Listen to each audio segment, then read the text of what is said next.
tonight's headlines. Over 1.4 million visitors flocked to Hong Kong over the past week, on par with 2018 levels, while a record 474 million trips are recorded on the mainland over the same period. Experts blame the unusually warm winter for the bloom in butterfly population in Hong Kong. And the untouchable Sarah Hostrom clinches a sixth successive butterfly title at the World Championships.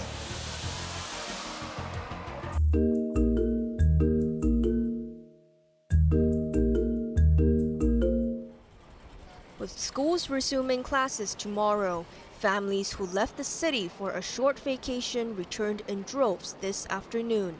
Many who spent Lunar New Year in western Guangdong or Macau returned through the Hong Kong-Zhuhai-Macau Bridge. This woman, who had visited Taishan, said she had to come back as it was the last day of her child's school break. Another woman was pleased with the border clearance arrangements, saying it was smooth even with the large crowds. The high-speed rail station at West Kowloon is also bustling with passengers.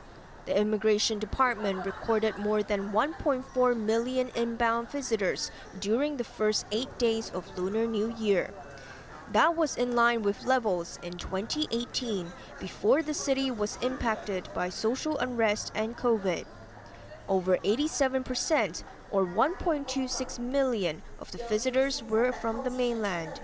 Around 157,000 entered the SAR each day, 15% more than last year's National Day Golden Week. Most arrived through the Express Rail Link, followed by the Lo Wu border checkpoint. In a statement, Tourism Minister Kevin Yeung said business for the catering and retail sectors flourished over the past week. He pledged to organize more major events to elevate the experience for tourists, citing the success of the Lunar New Year parade in Tsim Sha Tsui and the fireworks in Victoria Harbour. Rebuking reports that many mainland visitors opted for day trips so as to skimp on accommodation, Yeung said the overall hotel occupancy rate exceeded 80% for the 8-day holiday, reaching 90% in the first few days. The Ngong Ping 360 cable car also reported a 25% surge in patronage compared to last year. Maisie Mok, Cable News.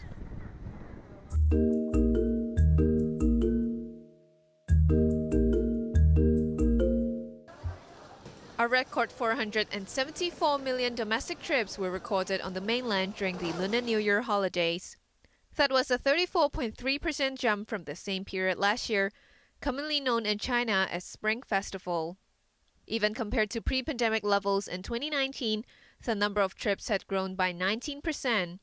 Members of the public also dug deeper into their pockets. The holidaymakers forked out 633 billion yuan, 47% more than last year. Most travelers opted for the train, with 99 million train trips recorded, while another 18 million air trips were made.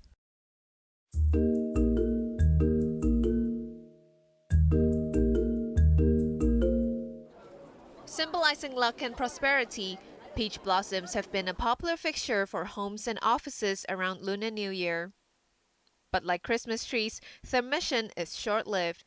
Instead of sending them to landfills, why not give the trees a new lease of life by recycling them? While the initiative has been introduced for a few years, not many people seem to be aware of it.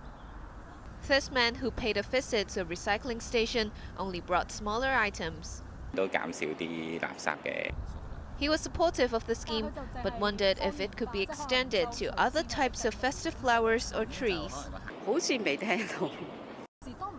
Another woman, who's a regular visitor to the recycling station, admitted she has never heard of the program. When told that posters and banners were actually put up, she suggested the authorities display the materials at more prominent positions. Apart from 11 recycling stations, people can also bring their unwanted peach blossoms to 43 designated refuse collection points, as well as the Yard Waste Recycling Center, Wai Park in Tuen Mun. The scheme runs until next Sunday, but only peach blossoms are accepted. This woman was surprised that festive flowers could not be treated as a type of food waste. I thought by cutting the flowers into smaller chunks, they could eventually decompose as food waste, she said.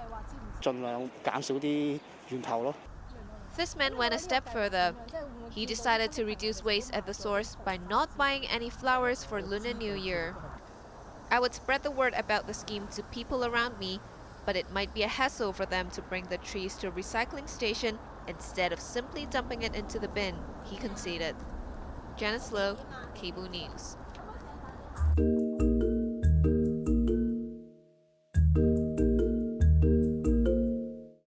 A traffic policeman sustained minor injuries after rear-ending a vehicle in Yau Ma Tei. Dashcam footage from another vehicle caught the accident at the junction of Jordan Road and Chi Wo Street. As the seven-seater slowed down for a red light, the officer trailing in his motorcycle seemed to be caught by surprise. He ran into the back of the car and fell onto the ground after losing his balance. The officer managed to get up by himself before being sent to Queen Elizabeth Hospital to treat a hand injury. No one else was injured in the accident.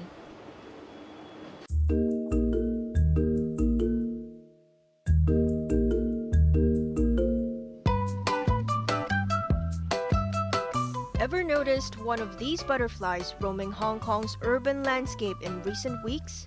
They are actually called red-based Jezebels, a common species featuring black wings with a touch of yellow, red, and white highlights.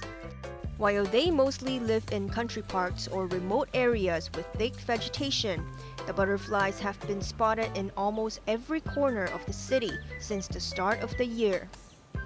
The past winter was a bit warm, and the condition is more favorable for their emerging from larva to adult. So we have been seeing them all around in Hong Kong, no matter in countryside or in urban area. The host plant of their larvae actually also occurs in urban parks, and so it's not uncommon to see them in the urban area. Wu said red-based Jezebels breed all year round, but their numbers usually surge in autumn and winter. That's because their natural enemy, parasitic wasps, struggle to survive in the cold.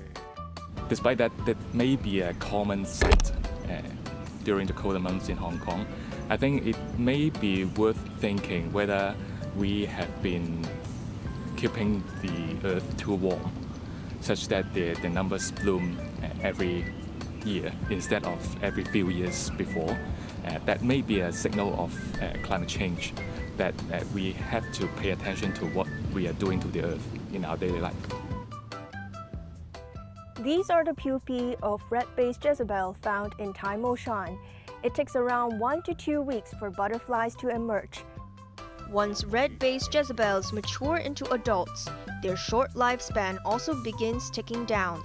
They typically live between a few days and 2 weeks. External elements, such as a sudden drop in temperature, could also spell an end to their lives. If you ever spot butterflies hovering low or behaving abnormally, it may be signs that they are injured. Wu urged people to leave them alone and avoid disrupting the natural habitats of the insects. Maisie Mock, Cable News.